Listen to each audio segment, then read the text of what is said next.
अब अभी हम लोग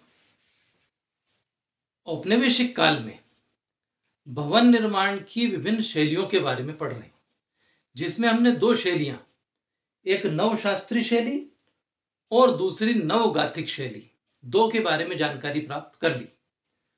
अब तीसरी जो शैली है, वो शैली है इंडो-सारेसेनिक शैली। ये एक अलग तरह की शैली है, जिसमें उस समय भवनों का निर्माण हुआ 18वीं और 19वीं शताब्दी में औपनिवेशिक काल में विभिन्न प्रकार के जो भवन बने हैं, चाहे वो मैंने पहले भी जैसा बताया कि न्यायालय हो, चर्च हो, सरकारी भवन हो, बैंक हो या कोई म्युनिसिपल ऑफिस हो, कोई कुछ भी हो सकते हैं। तो उनमें जो निर्माण हुआ, तो वो इंडो सार्वजनिक शैली में भी कुछ भवन बनाए गए। अब जब तीनों शैलियां पढ़ लेंगे तो आपको समझ में आ जाएगा कि कौन सा भवन किस तरह का है। तो इंडो सार्वजनिक में क्या था, नाम से ही जैसा लग रहा है इंडो, उस समय हिंदुस्तान, इनके लिए इंडो शब्द का भी उपयोग होता था, तो इनके लिए किया गया। और जो सार्वजनिक शब्द है, सार्वजनिक शब्द है, यहाँ ये इंडो हो गया, और सार्वजनिक जो शब्द है वो यूरोपीय मुसलमानों के लिए उपयोग किया। तो भारत में स्वाभाविक है कि पहले मुगल आए थे, मुगलों के समय भी बहुत सारे भवन बने, वहाँ की शैली भी यहाँ पर आई, और बाद में अंग्रेज आए। तो अंग्रेज अपने प्रभाव को बढ़ाने के लिए, अपनी ताकत दिखाने के लिए, अपना प्रभाव दिखाने के लिए वह भव्य भवनों का निर्माण भी उनके द्वारा किया, और उनके द्वारा वो अपनी शक्ति को प्रदर्शित भी करना चाहते थे। तो अब जो 19वीं शताब्दी के भवन बने, 18वीं 19वीं शताब्दी के, उनमें मिश्रित प्रकार का कुछ प्रभाव दिखता है, तो वो इसलिए उसको इंडो सार्वजनिक शैली कहा गया। इसमें कितने तरह का प्रभाव दिखता है कि यहाँ पर मुगल शैली भी दिखती है उन भवनों में, कुछ कोई चीज मुगल शैली की दिखेगी, तो कुछ इस्लामी भी नजर आएगी। मुगल शैली दिख रही है, इस्लामी शैली दिख रही है, ब्रिटिश, अभी हमने गोथिक जो शैली पढ़ी वो भी दिखाई दे रही है, विक्टोरियन शैली भी दिखाई दे रही है, और प्लस भारतीय शैली भी, मतलब भारत का प्रभाव भी उसमें दिखाई दे रहा है, भारतीय शैली भी वहां पर नजर आ रही है। कुछ चीजें ऐसी है जो भारतीय शैली की थी, जैसे छज्जे वगैरह बनाना। तो ऐसे 4-5 शैलियों का ये मिश्रण है, इसको कहा गया इंडो सार्वजनिक शैली, जिसमें विभिन्न प्रकार के इमारतें, विभिन्न प्रकार के भवनों का निर्माण किया गया। अब आइए इसकी विशेषताएं जाने, हम क्या क्या विशेषताएं देखने को मिलती है इसमें हमें। तो एक तो प्याज के आकार की गुंबदें, ये बड़ा अजीब लग रहा होगा आपको, परंतु जो इस्लामिक शैली है, मुगल शैली है, उनमें जो भवन के ऊपर की गुंबद है, यदि उसको देखें हम, तो वो प्याज के आकार की नजर आती है।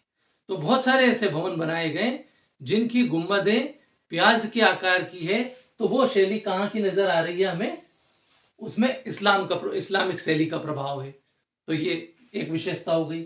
दूसरा, इसमें मुगल शैली की बारीक जालियां, मुगल शैली में जो भवन बनाए गए उनमें खिड़कियां और जो जाली वो लगाई गई जालियां, उनमें काफी बारीक है वो, और उनमें कुछ नक्काशी ऐसी दिखाई देती है।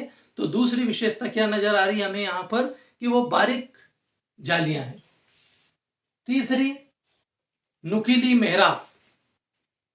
नुकीली मेहराब अभी इससे पहले वाली हमने शैली में देखा था, नवगाथिक शैली में, कि वहां पर जो मेहराब होती थी वो कैसी होती थी, नुकीली होती थी। तो वो शैली यहाँ पर एक विशेषता आ गई, इसमें मिश्रित हो गई, मेहराब जो होती थी नुकीली। लटकते छज्जे, ये भारतीय शैली की विशेषता हो गई।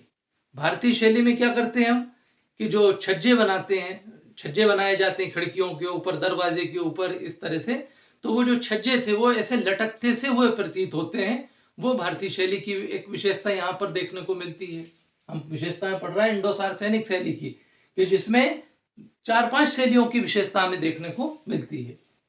और मिश्रित निर्माण, मैंने शुरू में ही आपको बताया कि इसमें हमें मुगल, इस्लाम, ब्रिटिश, विक्टोरियन और भारतीय, ये सारी शैलियों के गुण हमें नजर आते हैं। एक ही भवन के अंदर ये सारी चीजें हमें दिखाई देती है, इसलिए इसको कैसी शैली कहा, इंडो सार्वजनिक शैली। अब इसके कुछ उदाहरण देखें हम, जब आप भवन को देखेंगे तो समझ में आएगा कि हाँ, जो हम नवगाथिक शैली के बता रहे थे वो थोड़े ऐसे अलग हैं, इसके पहले हम जो नवशास्त्रीय शैली के देख रहे थे वो भवन आपको अलग दिखेंगे। आप जब तीनों शैली आप पढ़ लेंगे तो बिल्कुल स्पष्ट समझ में आ जाएगा। गेटवे ऑफ इंडिया देखें, 1911 का मुंबई में बनाया गया था जॉर्ज पंचम के आगमन के समय, उनके स्वागत में। तो गेटवे ऑफ इंडिया को अगर आप देखें तो वो इंडो-सार सैनिक शैली का ही नजर आएगा। फोटो में भी आप देखें। विक्टोरिया मेमोरियल कोलकाता,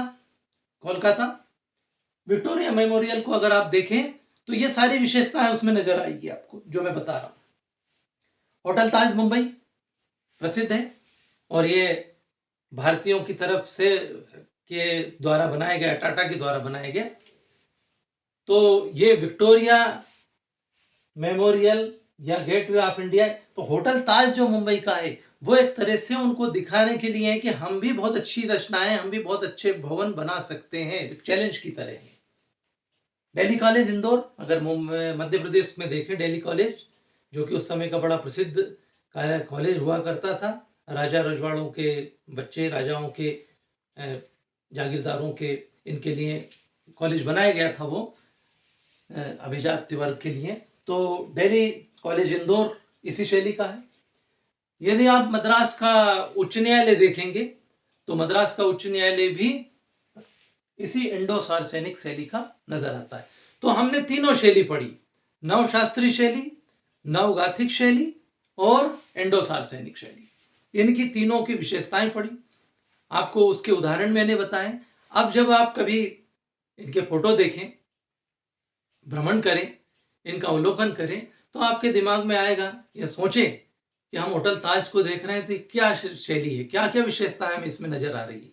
तो ये कुछ शैलियां, इसके पहले भी हमने भारतीय मंदिर निर्माण की विभिन्न शैलियों के बारे में पढ़ा था जब, और मैंने उस समय भी कहा था कि आप जब दक्षिण भारत में जाएं तो द्रविड़ शैली के, वेसर शैली के, इनके नागर शैली के मंदिरों को देखें तो उन विशेषताओं को देखते हुए आप सोचें कि ये कौन सी शैली का है, तो पूरा समझ में आएगा। अब आप जब इन फोटो को देखें, मैंने अपने इसमें लिंक में भी दे दिए फोटो, तो जब उनको देखेंगे तो आपको समझ में आएगा कि वास्तव में बहुत बड़ा अंतर है। कुछ विशेषताएं होती है हर शैली की जिसके द्वारा ये निर्माण किए जाते हैं। आशा है मेरे इस वीडियो से आपको औपनिवेशिक काल में भवन निर्माण की शैलियों की जानकारी मिल गई होगी। यदि वीडियो अच्छी लगे तो प्लीज़ इसे लाइक करें, शेयर करें। Thank you very much.